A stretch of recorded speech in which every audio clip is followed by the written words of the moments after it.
I've had a number of conversations with other pilots who are looking to buy their first airplane, asking what prompted Coryee and I to buy ours.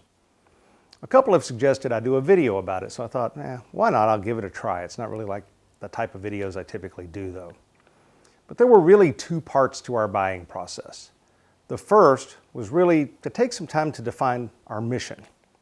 So right after I got my private pilot certificate, we bought a third of a 1965 Cherokee 180. We were able to buy that for about $12,000, which was the right airplane for my mission at the time.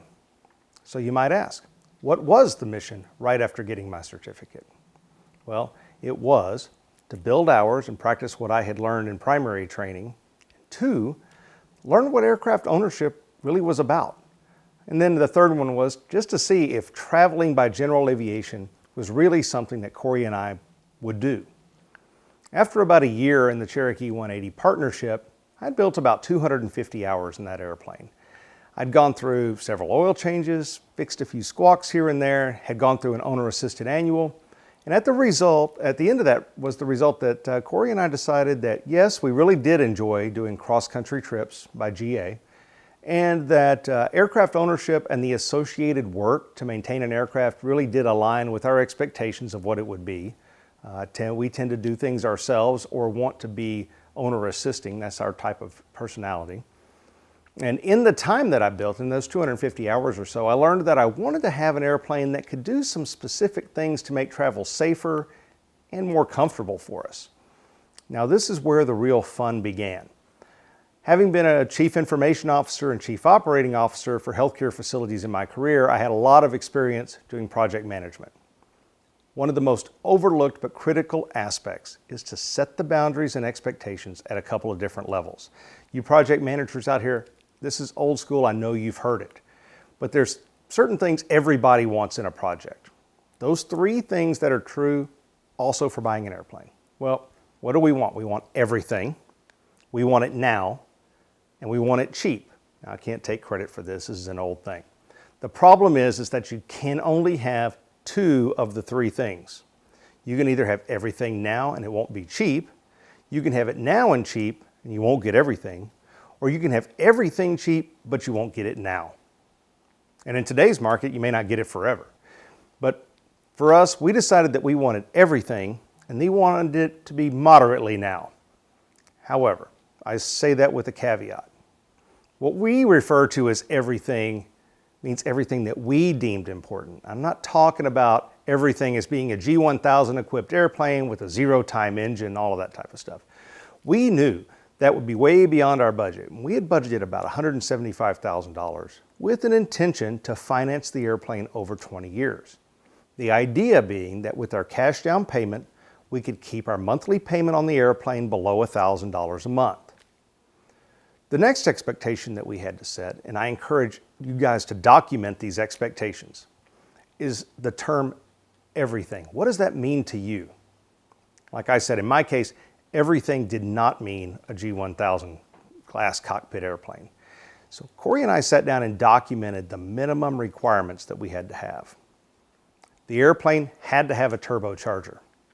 The reason was that we lived in Angel Fire, New Mexico at the time. The field elevation in Angel Fire is 8,380 feet. In the summer, density altitude is often above 11,000 feet. We do a lot of our traveling in the Rockies, so a turbocharger was absolutely essential for us to be able to use the airplane with any sort of load or on high density altitude days.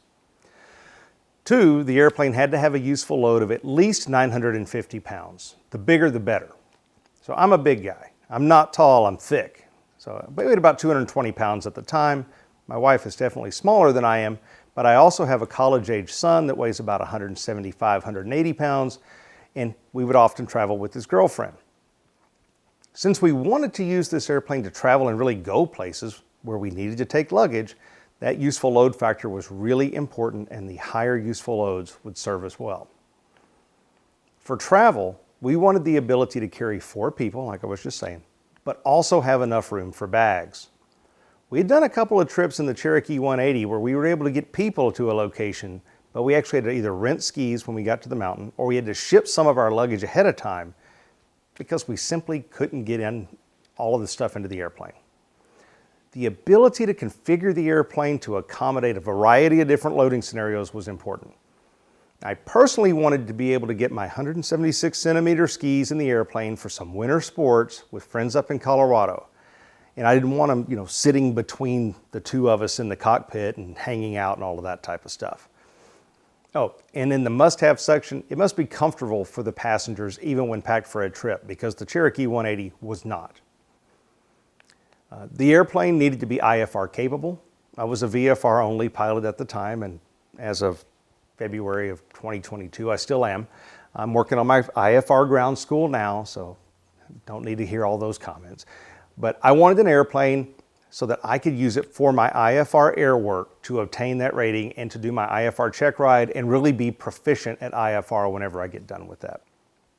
This was in 2018, so I wanted the aircraft to be ADS-B equipped with the 1090 megahertz extended squitter, and I wanted that to be in there instead of the other one that would limit me from going too high. Remember, I'm looking for a turbocharger, so I wanted to be able to go into Class A airspace. I also wanted to be able to potentially fly down to Mexico or fly up to Canada, which this was well before COVID ever came into being.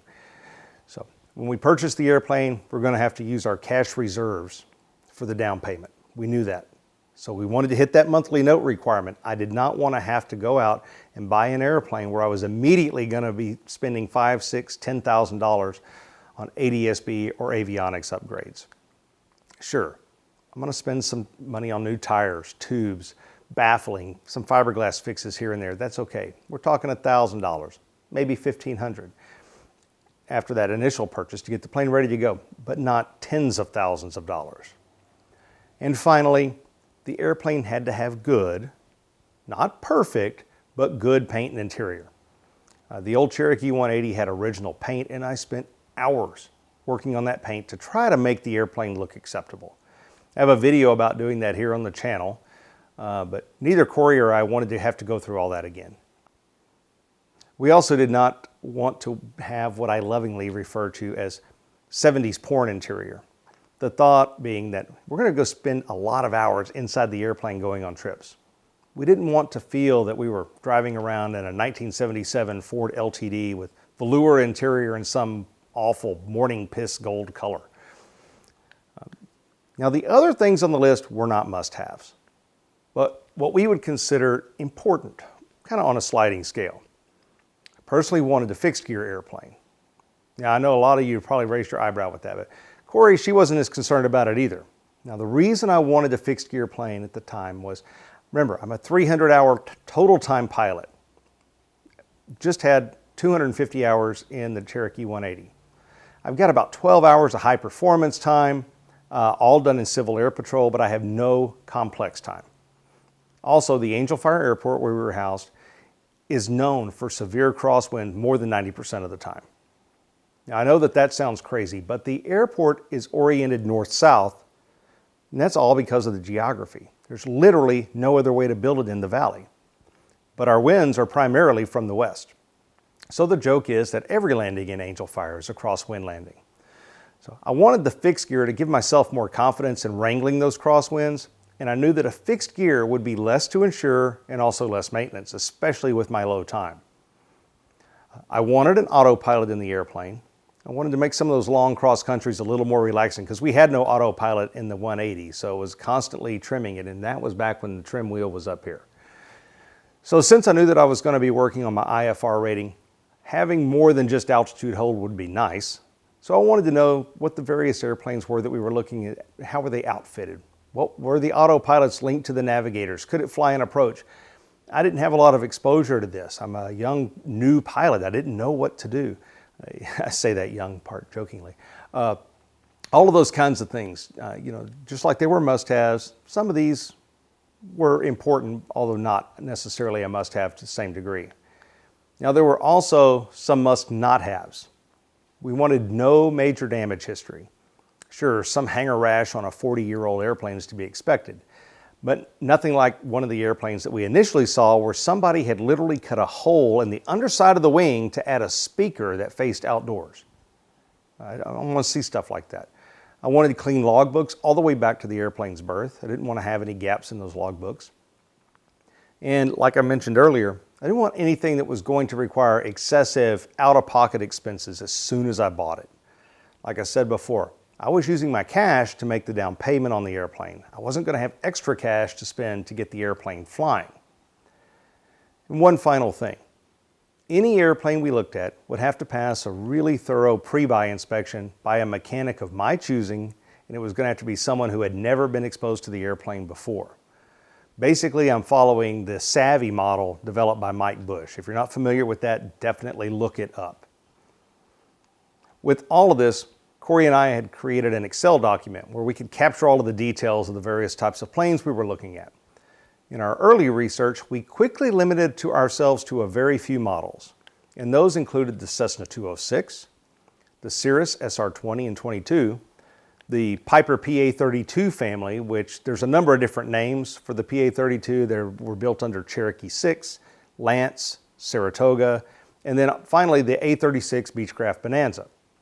And over the next several months, whenever we were in a new town, we would make a stop at the airport and see if any of these short lists of airplanes were on the list and see if they were there on the tarmac and maybe even if the pilot was around.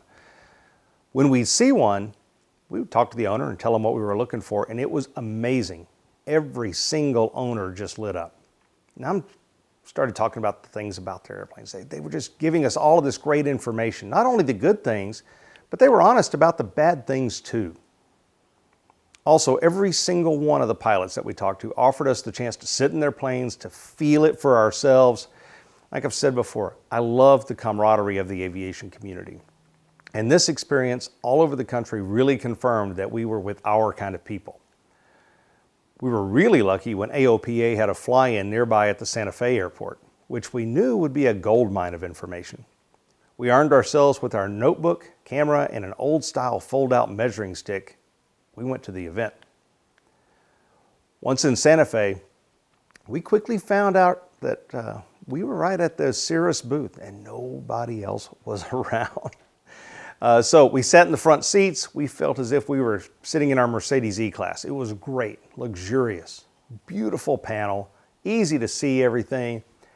But then we turned around and we realized that it would be tough to get 4 people in that airplane with something like a ski bag or golf clubs or a fly fishing pole holder as well. So I used my trusty folding out measuring stick. We quickly realized the Cirrus wouldn't give us the room that we needed to go on a family trip and take much with us. Coryee didn't particularly like the way the airplane baggage door worked and how things had to be loaded. She felt it was a bit small because she likes to bring a big suitcase. So that quickly removed the Cirrus from our list of considerations. We did have a great opportunity to meet with a number of A36 owners, both before the fly-in and while we were there. And everyone had a gracious attitude, letting us look at their airplanes, sitting in all the seats, and to let us pick the brains about the good, the bad, and the ugly. While I wanted a fixed-gear airplane, the A36 was looking really good for our mission. Coryee absolutely fell in love with the idea of club seating in the back of the plane, something we had never been exposed to before. And it was cool with passengers, but what was great is it gives you this large area to load stuff into without having to remove the seats. If you don't have passengers with you, you have all this great area. Keeps your CG well balanced, it's wonderful. And with all the great reviews and even a chance to go out and fly left seat with one of the owners who was actually a CFI, I was starting to get excited. The PA-32 family of airplanes, the 6, the Lance, the Saratogas, were well represented at the fly-in also. And owners of these planes were also very gracious about letting us ask our questions and look at every nook and cranny of the airplane. I did notice one big difference between the Saratoga owners and the Bonanza owners though. The Bonanza owners all spoke so highly about the handling characteristics of their birds. On the A36, the one I had a chance to fly, they were 100% right. It was like flying a BMW. The controls were silky smooth. They were very responsive. But the PA-32 owners, the Saratoga owners, they never said much about the handling of the plane. Instead, every time you'd talk to them, they would talk about how comfortable the airplane was for their passengers. A lot of comments were focused around the shoulder room in the airplane, or how easy it was to load, and how the CG really wanted the plane to be loaded aft. So load your bags to the back of the airplane because it fits well within the CG of the plane. So when Coryee and I both sat in the pilot and co-pilot seat together, we quickly noticed that we really did have a lot of room between the two of us. The same was true when we sat in the back of the airplane. It made me wonder though, why don't the PA-32 pilots talk about the flying characteristics? So later that afternoon when we had our barbecue dinner there at the AOPA fly-in, I went back and found some of the owners I had spoken to and asked, what's up with that? And they all just shrugged and said something like, oh, it's no big deal. It's like flying an SUV. One guy told me, oh, you had a Cherokee, no problem. It flies the same. It's just faster. I did also have a chance to look at the Cessna 206 Stationaire. Honestly, I think the club seating in the A36 and the PA-32 kind of knocked the Stationaire out of contention. The large loading door is great. The visibility from the high wing is awesome. Plus, it's a Cessna. Almost all of my primary training was in a Cessna. They're just like home. The Stationaire would stay on our list, but I think both Coryee and I really liked the club seating, and that really meant that put us only between the A36 Bonanza and the PA-32 Cherokee 6 Lance Saratoga family. So now we started looking at airplanes on controller.com and Trade-A-Plane, purposefully keeping each other in check to make sure we didn't get too ambitious and want to pull the trigger on something too early. We'd put all the airplanes into a spreadsheet, and we had all of these various details about useful load, time since major overhaul, ADS-B status, autopilot details, some other things that we wanted to think about like oxygen, air conditioning, engine preheaters, Cirrus XM, other things that we didn't even know about when we started the process, but we learned by talking to these other pilots. And we came up with calculations based on how many current hours were on the engine, and then also looking at what the estimated cost of a rebuild was to tell us how much we would need to put away annually, assuming that we were flying 200 hours flight time each year, so that whenever we got to TBO, we would have that fully funded. So all of these different characteristics were given points, the intention being that as you go through the spreadsheet, the various points would give us an objective viewpoint of the various airplanes we were looking at, so we would be able to start narrowing it down to which ones we would actually choose. One thing that became apparent to us very quickly was unless we were able to get astonishingly lucky, finding a Beech A36 Bonanza that hit our must-haves was going to be difficult, at least within our price range. I said I was willing to overlook the fixed gear part, but I'm still working on that $175,000 budget. Now, we did expand our look onto controller and Trade-A-Plane up to $210,000 because at the time there was the ability to negotiate. So I'm filming this in February of 2022. That's gone now. You can't even negotiate that price. People are getting crazy numbers. But what we found in most of the Bonanzas is that we could get a good paint job and a great panel, but maybe the exterior was complete crap. Or we could get a great interior, but a mediocre panel and a plane in dire need of a complete strip and repaint. Having been in our previous 1965 airplane where it was somewhat embarrassing to get out at the FBO, I didn't want to do that again. Now, sure, some of you will say, hey man, you're flying, does it matter? Well, to me it does. I've always had older cars, and back whenever I was in high school, I had a 15-year-old car with a 3-speed on the column. It was your typical 70s car, but it always was clean and it always had a good coat of wax, and it was always in good repair. It wasn't super cool, no, but I was never embarrassed to get out of the car nor ask a girl to go for a ride in it. It might have had naugahyde and cloth interior, but at least it wasn't shag and velour. In the end, what we found was November 624 Delta Papa out of Anderson, South Carolina, being brokered by Bartelt Aviation. After a thorough pre-buy, we made an offer on the airplane, which was accepted, and DP, as we affectionately call her, she met most, but not all of our conditions. She is turbocharged, she is fixed gear, she's a 1981 PA-32 Saratoga. She does have the club seating in the back. She's IFR equipped with the Garmin 530 WAS and a 430 WAS, both of them linked to the Century 41 autopilot, which will fly a full approach. It's got 2 HSIs that hit my IFR requirement quite well. It had the 1090 extended squitter ADS-B. The only thing that we didn't get that was on our wish list really was air conditioning. But there's an added bonus to that. Because we didn't get the air conditioning, we do have a useful load that's just slightly over 1,300 pounds, way above the 950 pounds of useful load we were initially thinking about.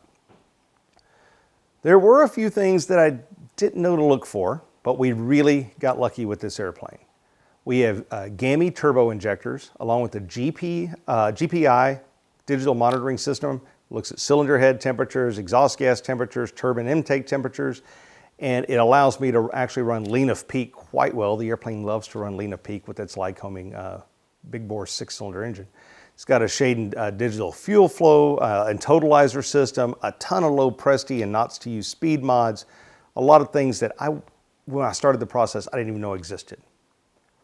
We couldn't be happier with our purchase, and I can't count how many trips we've been on with 4 fully grown adults, ski gear, golf gear, you name it, and still been under max gross and within the loading envelope. And oftentimes taking off out of Angel Fire with density altitudes in excess of 10,000 feet. There's a ton of room behind the back seat for bags. So when it's loaded with people, you don't end up having to put bags in the floor or have people carry it on their laps. The bags are in the baggage compartment either behind them or actually in the baggage compartment that is between the cockpit and the engine's firewall. So I do have to say thank you to all of you pilots that I talked to all over the Southwest US at the AOPA Air Show in Santa Fe. Thanks to all of you. To you other PA-32 pilots that are out there, I absolutely agree with you that the plane's biggest benefit is the amount of room, both shoulder room inside, the ability for my wife to move from the front right seat to the back seat while we're in the air. Really no other aircraft allows that opportunity too much. Passengers have plenty of room, front and back, bags, people, and yes, she does fly like an SUV. I completely agree with you. You A36 guys out there, you do get to drive the luxury car by the way your airplane handles. And all of you Cessna 206 drivers, I do envy your pilot side door and never having to get out in the rain because you have that wing to cover you. But since I'm a VFR only pilot, at least for now, it's not that big of a deal for me. I do appreciate not needing a ladder at every fuel stop though, that's for sure. So I thank you all for watching, and I hope that this helps some of you that are out there looking to buy your first airplane to put together a plan on how to attack the process. If you have any questions, you've got my contact information in the channel description. Feel free to reach out to me. Typically, we'll get back to you within 24 hours. I do have 2 more videos, more of this kind of style that I'm thinking about doing. One with some details, pictures, measurements of the Saratoga, and some of the things to be aware of. And then the other one I'm thinking about is to get my wife Coryee to talk about the role that a non-pilot co-pilot plays. She is awesome. She works checklists with me. She is always in that front right seat. She talks on the radio. She gets ATIS. She's always pulling up plates for me, airport diagrams. She'll talk to center whenever we're on flight following. She just can't take off and land it. But she does a really good job. So thanks for watching, and tailwinds to all of you.